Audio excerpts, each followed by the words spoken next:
আমি অবিবাহিত স্বপ্নে সহবাস দেখি এবং এমন স্বপ্ন দেখলে আমার খুব খারাপ লাগে। শুনেছি স্বপ্নে সহবাস দেখলে বিয়ে হয় না। স্বামী মারা গেলে মেয়েদের সাদা শাড়ি পরা কি জায়েজ? দূর সম্পর্কে ভাগ্নিকে বিয়ে করা যাবে কিনা? তাসবিহ দানা দিয়ে তসবিহ করা কি বিদআত? কবরবাসীকে সালাম দিলে তারা কি শোনেন এবং উত্তর দেন? ভাইয়ের ওয়াইফকে পর্দা সহকারে বাইকের পেছনে নেওয়া যাবে কিনা? সুদ যারা খায় তাদের টাকা মসজিদে লাগানো যাবে কিনা? গুইসাপ খাওয়া কি হালাল? কোন কোন কারণে গোসল ফরজ হয়? নামাজ শেষ করে শুয়ে শুয়ে সূরা মুলক বা সকাল সন্ধ্যা দোয়া বা জিকির করা যাবে কিনা? হায়াসকালীন মহিলারা কি কি আমল করতে পারবে? টি শার্ট পরে নামাজ হবে কিনা? সালাতের মধ্যে ভুল হলে সালাত ছেড়ে আবার নতুন ভাবে শুরু করার বিধান কি? রুকু থেকে সোজা হয়ে দাঁড়িয়ে রব্বানা আলাকাল হামদ বলবো নাকি রব্বানা ওয়ালাকাল হামদ বলবো? একজন ইমানদার নারীর স্বামী যদি নামাজ না পড়েন এবং সঠিকভাবে ইসলামের বিধান না মানতে চায় তবে স্ত্রীর করণীয় কি এবং এর স্বামীর সংসার করা যাবে কি না? স্বপ্নে নিজের সন্তানকে কোরবানি করতে দেখলে তার ব্যাখ্যা কি? হাসিব আহমেদ জানতে চেয়েছেন দূর সম্পর্কে ভাগ্নিকে বিয়ে করা যাবে কিনা? দূর সম্পর্কের ভাগ্নি যদি হয় তাহলে বিয়ে করা যাবে, কোনো অসুবিধা নেই। বুলবুল আপনি জানতে চেয়েছেন বুখারী শরীফ দাঁড়িয়ে পানি পানের অনুমতি আছে কিন্তু মুসলিম শরীফে পানি পান করলে বমি করে বের করতে বলা হয়েছে, ভিন্ন হলো কিভাবে? দেখুন, দাঁড়িয়ে পানি পান করা হাদিস দ্বারা এটা জায়েজ বা বৈধ, এটা বিশেষ প্রয়োজনে বা সমস্যা পড়লে এটা জায়েজ হতে পারে, হারাম নয় এটা বোঝানো হয়েছে। আর মুসলিম শরীফের হাদিস দ্বারা সেটা অপছন্দনীয় সেটা বোঝানো হয়েছে। দুইটার সাথে কোনো সংঘর্ষ নাই। এমডি জুনেদ খান আপনি জানতে চেয়েছেন সুদ যারা খায় তাদের টাকা মসজিদে লাগানো যাবে কিনা? জেনে শুনে তাদের টাকা মসজিদে লাগানো ঠিক না। আল্লাহ সুবহানাহু ওয়া তাআলা বলেছেন, রাসূল করিম সাল্লাল্লাহু আলাইহি ওয়াসাল্লাম বলেছেন, ইন্নাল্লাহা তাইয়্যিব লা ইয়াকবালু ইল্লা তাইয়্যিব। আল্লাহ তাআলা নিজে পবিত্র, তিনি পবিত্র ছাড়া কোনো কিছু গ্রহণ করেন না। বিধায় হারাম কিছু দান করলে আল্লাহ সন্তুষ্টি অর্জন করা যাবে না, সওয়াব পাওয়া যাবে না। এরপর এল শাহিদ আপনি জানতে চেয়েছেন কোন কোন কারণে গোসল ফরজ হয়? গোসল ফরজ হয় মাসিক থেকে পবিত্র হলে, নেফাস থেকে পবিত্র হলে এবং আপনার কোনোভাবে বীর্যপাত হলে এবং আপনার স্ত্রী সহবাস করলে। এরপরে মোহাম্মদ মহসিনুদ্দিন জানতে চেয়েছেন ভাইয়ের ওয়াইফকে পর্দা সহকারে বাইকের পেছনে নেওয়া যাবে কি না? না। প্রথমত, বাইকের পেছনে ভাইয়ের ওয়াইফকে যদি আপনি রাখেন এবং আপনি নিজে চালান, অর্থাৎ দুজন আপনারা থাকেন, তাহলে সেক্ষেত্রে শরীরের কোনো না কোনো অংশ স্পর্শ করবে, বাজে চিন্তা হওয়ার সুযোগ আছে। আল্লাহ সুবহানাহু ওয়া তাআলা বলেছেন, লা তাকরাবুজ জিনা, জিনার কাছাকাছিও যেও না। বিধায় এটা উচিত হবে না। একান্ত নিরুপায় না হলে, কোনো বিপদগ্রস্ত না হলে সেক্ষেত্রে এটা উচিত হবে না। এরপরে জান্নাত জাহান আপনি জানতে চেয়েছেন নামাজ শেষ করে শুয়ে শুয়ে সূরা মুলক বা সকাল সন্ধ্যা দোয়া বা জিকির করা যাবে কিনা? করা যাবে বোন। আল্লাহ সুবহানাহু ওয়া তাআলা কোরআনে কারীমে স্পষ্ট করে বলেছেন, আল্লাযীনা ইয়াযকুরুনাল্লাহা কিয়ামান ওয়া কুউদান ওয়া আলা জুনুবিহিম, যারা দাঁড়িয়ে বসে শুয়ে সর্বাবস্থা আল্লাহ তাআলা জিকির করে স্মরণ করে। অতএব আল্লাহ তাআলার জিকির বা স্মরণ এগুলো যে কোনো অবস্থা আপনি করতে পারেন। আপনার মনে কোনো অবজ্ঞা থেকে তো আপনি আর করছেন না, অতএব এটি জায়েজ হবে ইনশাআল্লাহ, হবে ইবনিল্লাহ। কোরআন থেকে কোথাও নিষেধ নাই। কাফি আপনি জানতে চেয়েছেন গুইসাপ খাওয়া কি হালাল? গুইসাপ খাওয়া, যেটাকে আপনার হাদিসের ভাষা, নবী সাল্লাল্লাহু আলাইহি ওয়াসাল্লামের ভাষা, যেটাকে কি যেন বলা হয়, এটা জায়েজ আছে অনেক উলামা ইকরামের মতে। তবে আমাদের উলামা ইকরাম এটাকে মাকরুহ বলেন, হারাম কেউই বলেন না। বিভিন্ন হাদিস দ্বারা গুইসাপ খাওয়ার বিষয়টির প্রমাণ পাওয়া যায়। কারো যদি রুচিতে কুলায় ভালো লাগে তিনি খেতে পারেন। এমনি কবির জানতে চেয়েছেন সালাতের মধ্যে ভুল হলে সালাত ছেড়ে আবার নতুন ভাবে শুরু করার বিধান কি? কি ধরনের ভুল এটা বলতে হবে। ভুল যদি ওয়াজিব তরক করার মতো ভুল হয় তাহলে সালাত ভাঙবেন কেন? আপনাকে নতুন করে সালাত না করে আপনি সিজদা সৌ দিলে আদায় হবে। আল্লাহ তাআলা বলেছেন, লা তুবতিলু আমালাকুম, তোমাদের আমলকে তোমরা বাতিল করো না, নষ্ট করো না। বিধায় অযথা সালাত ছেড়ে দিবেন না। আর যদি ভুলটা এরকম হয় যে আপনার কথার কথা ফরজ ছুটে গেল, তাহলে সে ফরজকে পুনরায় করার সুযোগ থাকলে করবেন, না হলে আপনি সালাত ছাড়তে পারেন। এমনি আশরাফুল ইসলাম জানতে চেয়েছেন টি শার্ট পরে নামাজ হবে কিনা? হ্যাঁ, নামাজ হয়ে যাবে, কিন্তু এরকম কোনো টি শার্ট পরে সালাত আদায় করা উচিত নয় যেটা সালাতের গাম্ভীর্যতার সাথে যায় না, অথবা আপনার এই টি শার্ট পরে আপনি কোথাও যান না ভালো কোথাও, এরকম যদি হয় তাহলে আপনার জন্য টি শার্ট পরে সালাত আদায় করা জায়েজ হবে না, অন্যথায় জায়েজ হবে। আল্লাহ তাআলা বলেছেন, ইয়া আইয়ুহাল্লাযীনা আমানু খুযু যিনাতাকুম ইনদা কুল্লি মাসজিদ, হে ঈমানদাররা প্রত্যেক সালাতের সময় সুন্দর পোশাক পরিধান করো। অতএব আপনি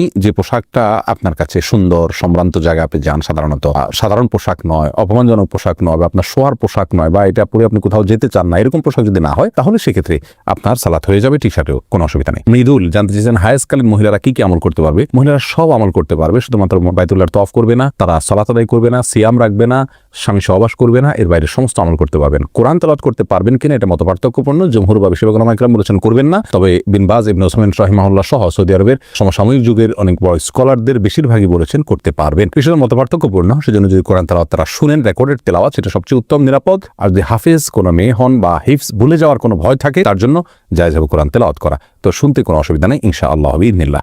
স্পর্শ করতে পারবেন না কোরআন, এই অবস্থায় এ বিষয়ে কারো দ্বিমত নাই। এরপরে মাহমুদুল হক ভূঁইয়া আপনি জানতে চেয়েছেন কবরবাসীকে সালাম দিলে তারা কি শুনেন এবং উত্তর দেন? মাহমুদুল হক ভূঁইয়া, আপনার প্রশ্ন উত্তরে বলবো কবরবাসীকে সালাম দিবেন আপনি, তবে কবরবাসী আমাদের কথা শুনতে পান কিনা এ বিষয় নিয়ে ওলামাদের মতপার্থক্য রয়েছে। অনেক ওলামা বলেন যে শুনতে পান না, তাদের দলিল হলো আল্লাহ সুবহানাহু ওয়া তাআলা কোরআনে কারীমে বলেছেন, ওমা আনতা বিমুসমিইন মান ফিল কুবুর, যারা কবরবাসী তাদেরকে আপনি শোনাতে পারবেন না, অর্থাৎ তাদেরকে শোনার ক্ষমতা আপনার নাই। আর যারা বলেন যে না ওনারা শুনতে পান, তাদেরও অনেকগুলো দলিল, অনেকগুলো হাদিসের সূত্র রয়েছে। কাটার এআইডি থেকে প্রশ্ন করা হচ্ছে, স্বামী মারা গেলে মেয়েদের সাদা শাড়ি পরা কি জায়েজ?